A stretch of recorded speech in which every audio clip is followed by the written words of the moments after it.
Hello and welcome to the Apache Cassandra Corner, a community-driven podcast for all things Apache Cassandra. The Apache Cassandra Corner is sponsored by DataStax. I am your host, Aaron Pletz.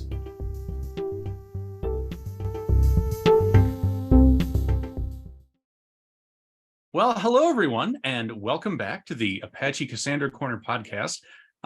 I'm joined today by Mary Grygleski, who is actually a coworker of mine from DataStax. Mary, hello. Hello, Aaron. Thank you so much for having me. I'm really excited. We've talked about this for a long time. Finally, we're doing this. So yeah, I'm excited. Thank you. So and I know that I've ended up on your Twitch stream at least once. Yeah.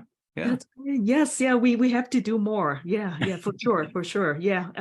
These days though, I'm hoping that our audience could be, kind of have the passion should return, after all the pandemic thing. But I know. Finding it a little slow, folks, a little slow, but please come back. I will be doing more of my stream as well. So yeah, we'll have you back. Excellent. So, Mary, why don't you start by telling us a little bit about yourself? Sure. So, yes, I am Mary Grygleski. Thank you, Aaron. And I'm a developer advocate with the streaming team at DataStax. And so the area that I primarily advocating for, it would be the event streaming platform, Astra Streaming at DataStax. And then it's powered by Apache Pulsar. So a lot of, all of our things at DataStax are really open source powered. So essentially, Apache Pulsar. So event streaming kind of more catered for the cloud native platform. So that's what I'm advocating for. And then in my spare time or, off hours, I will be running communities. So I'm also Chicago Java Users Group president. And then I'm also Java champion too. So I'm interested. And I'm interested not just in Java, but everything else. And nowadays, even like getting into AI, like our company is doing and things like that. And not just that, just a lot of variety of different things. I think I'm just very interested in. So and just some background too is that I was an engineer before becoming an advocate at IBM. That's where I started started off my advocacy career in 2018. So it's been 5 years I've been doing advocacy. Wow. Back then I was doing more Java focused reactive technology, and now here doing event streaming. And so I was an engineer doing different products too. And in the 90s I was actually doing Unix and C, and then in 2000 switched to doing Java open source, and then from products to engineering applications, and then now back to doing products and advocacy. So that's kind of a nutshell about me. So Well, that's awesome. And the thing is too is that of course Cassandra is written in Java.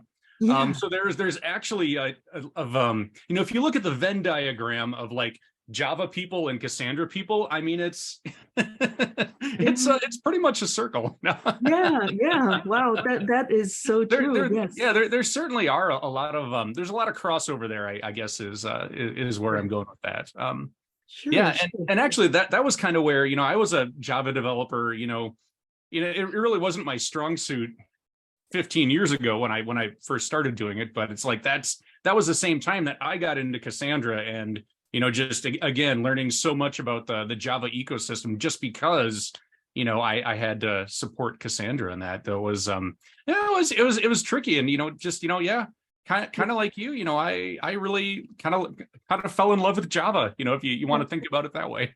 That's right. Yeah, that's great. Yeah, we need more supporter or folks advocating for Java. I think it's here to stay. A lot of people are talking about go away, but no, it's a very a long proven system. It's all of these things. There's so much like open source options to it too, and the community too is amazing, right? So it big. Is. Even the whole Apache Software Foundation. Most of the software is written in Java as well, and the world is pretty much all the backend systems are still powered by Java. It's just very robust. Yeah, it's proven. So yeah.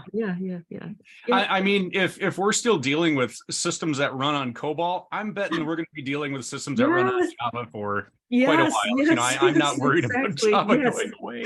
Exactly. Yeah, I agree. Yeah, that's right. Yeah, totally. So, Mary, I've always kind of wondered, a little bit about like the Java champion process. How does that how does one become a Java champion? Okay, yeah, good question. I've been asked to a few times, and yeah, so it is a bit of an interesting process in the sense that, you know, it was first started back when JavaSoft was still there, and a few people started the program back with Sun Microsystems, and then they were just, you know, always like by nomination, and it's like internal nomination too.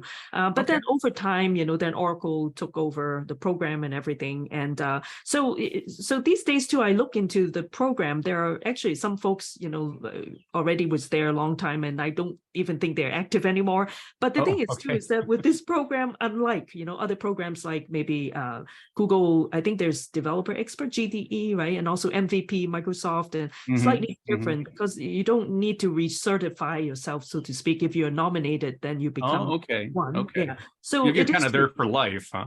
Yeah, for life. Yeah. But I feel the key is that your involvement with the community, especially the Java community, and through Java users group will be very helpful, because that seems to be, you know, the Java champions do most of the time. These are folks that are from running the JUGs, right? Oh, sure.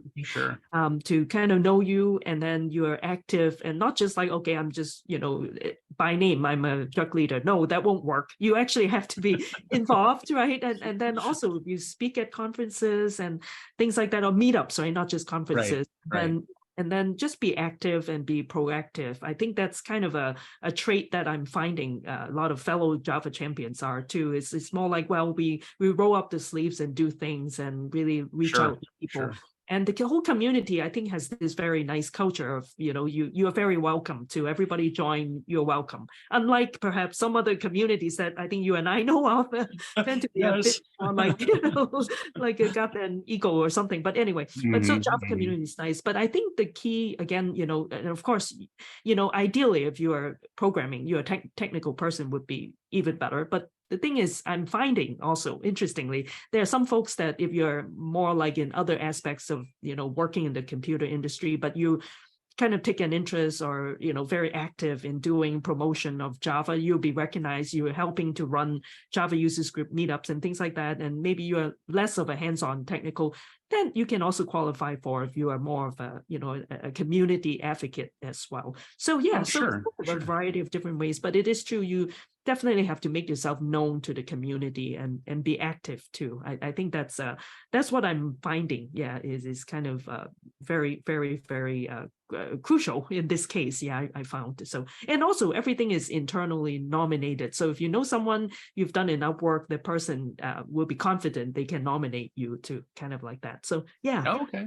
How it works. Yeah. Good. Yeah. And, you know, I completely agree with what you said there about the Java community, where, you know, I hadn't actually done a whole lot with the Java community before I met you. And, you know, I came down for that conference in Chicago last year, and everyone was just so welcoming. You know, it's just like exactly what you said. It was just it was more than I expected, you know, just it was really great how everybody was. So that's great. And yeah, welcome to the community.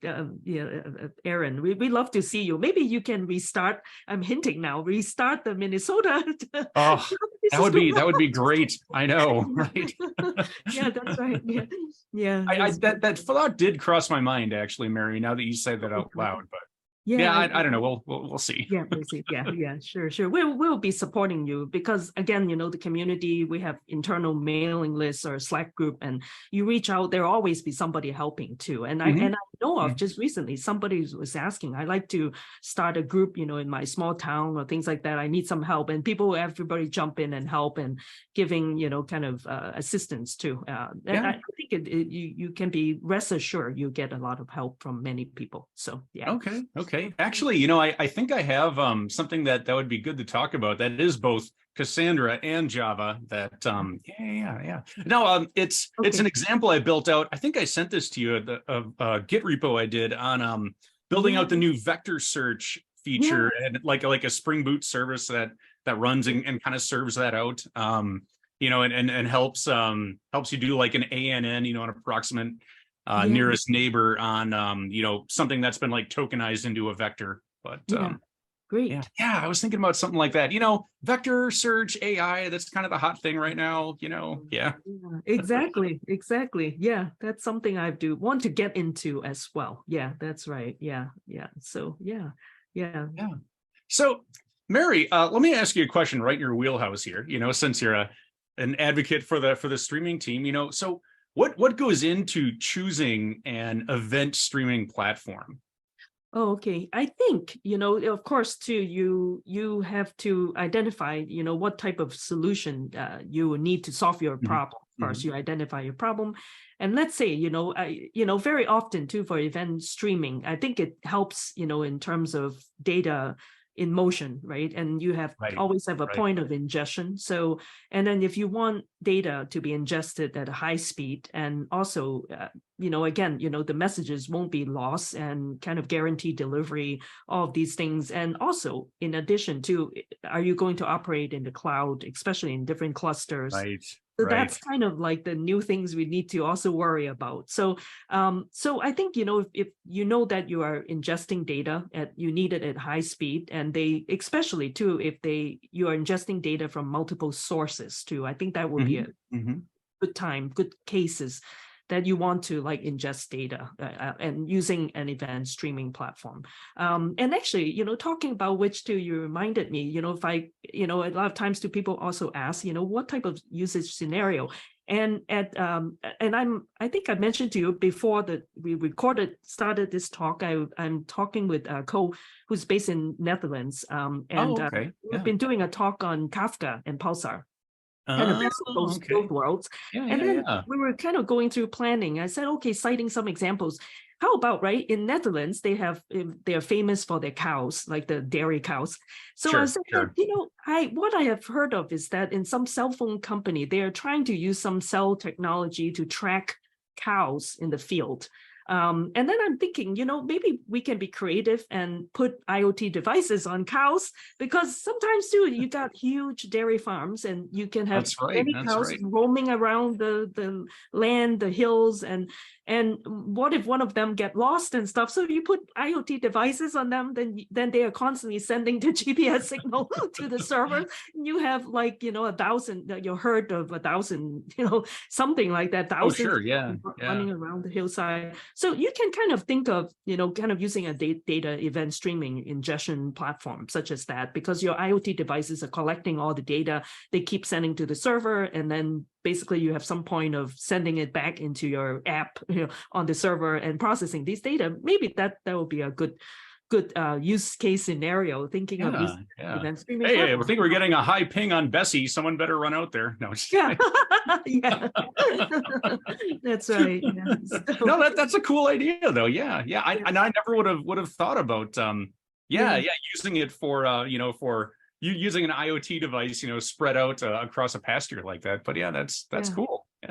So and then of course you have all that data from the IoT streams coming in, and you're, that's where you want the guaranteed delivery and the exact order that they came in. And sure.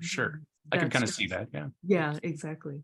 So so something it's like an example where you can think of using event streaming. And so, and I'm also aware too, right? Fraud detection system too. You're also constantly monitoring any kind of suspicions activities, based on the data you need to analyze. So the ingestion part too is very important, because there any given point in time, you have so many different activities going on. So you collect all those inputs, and through an event streaming platform that will be also good use cases for that. Okay.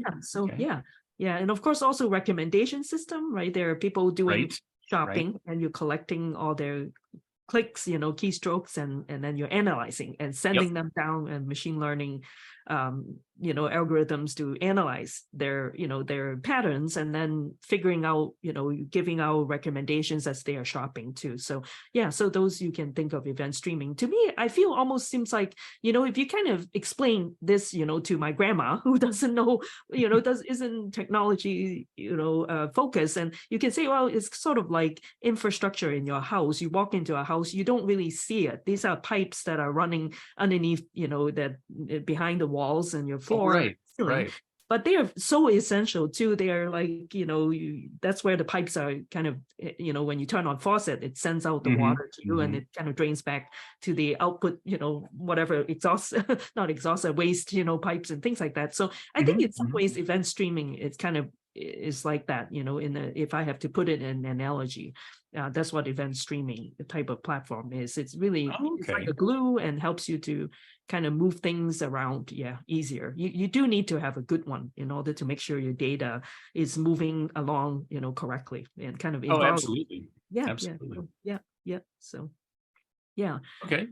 So hey, Mary, at the end of the year at the Cassandra Summit, you're going to be giving a talk there. Yeah. Why don't you tell us a little bit about what your talk is and what you're going to cover? Sure. So again, right, I'm doing streaming for DataStax. So we have Apache Pulsar.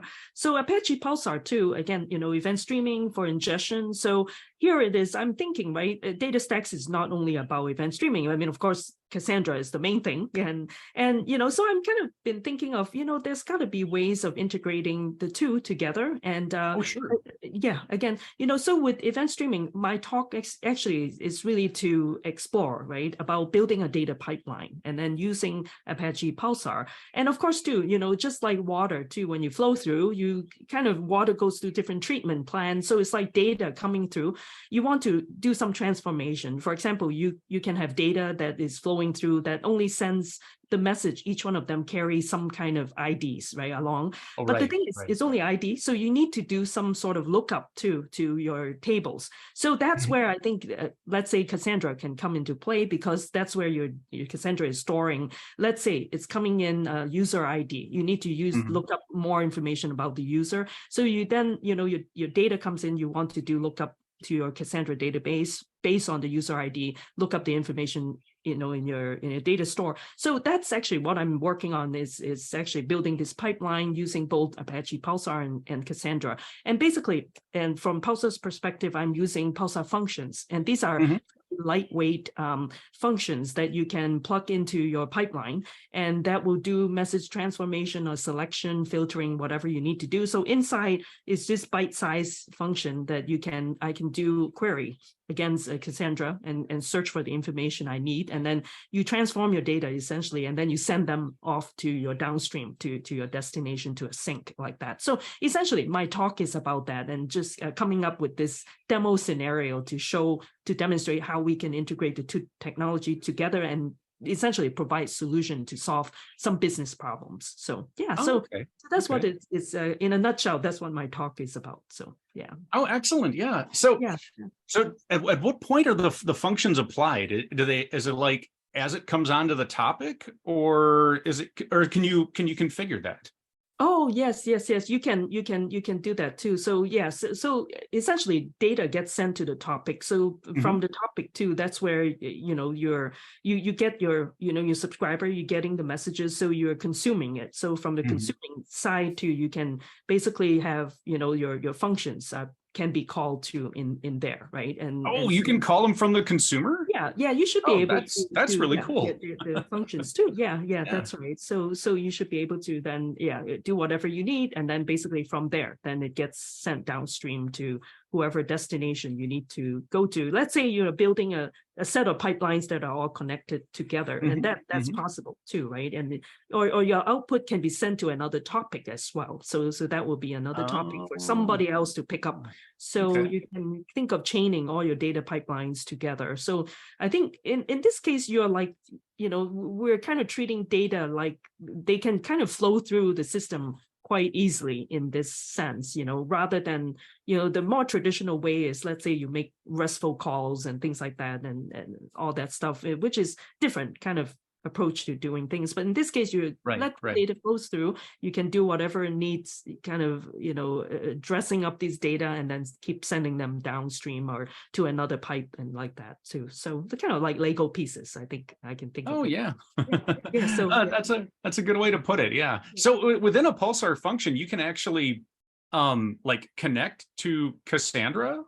Did I catch that right? Or that's right. Within the function, you should be able to then essentially make calls to your Cassandra to any kind of, external storage or to be able to do some lookups, for example, things like that. So you should be able to do that as well. So it's because the function is, think of it, they are bite size. They can be essentially another kind of interface or place where you can invoke another procedure, right, to kind of do your lookup for you and kind of collect the data that you want to. So but that's the idea. So that's really cool. Yeah. All right. So okay. Sure. All right. Well, hey, Mary, this has been really great. Thank you so much for, taking the time to come on the show and, like I said, have a quick conversation with me. No big deal, right? Thank you. Thank you so much, Aaron. This is really fun to do a quick thing like this. I love it. So thank you. Thank you very much, Aaron. Hey, of course. All right, everyone. That's all we have for today. Thank you all very much and have a great day.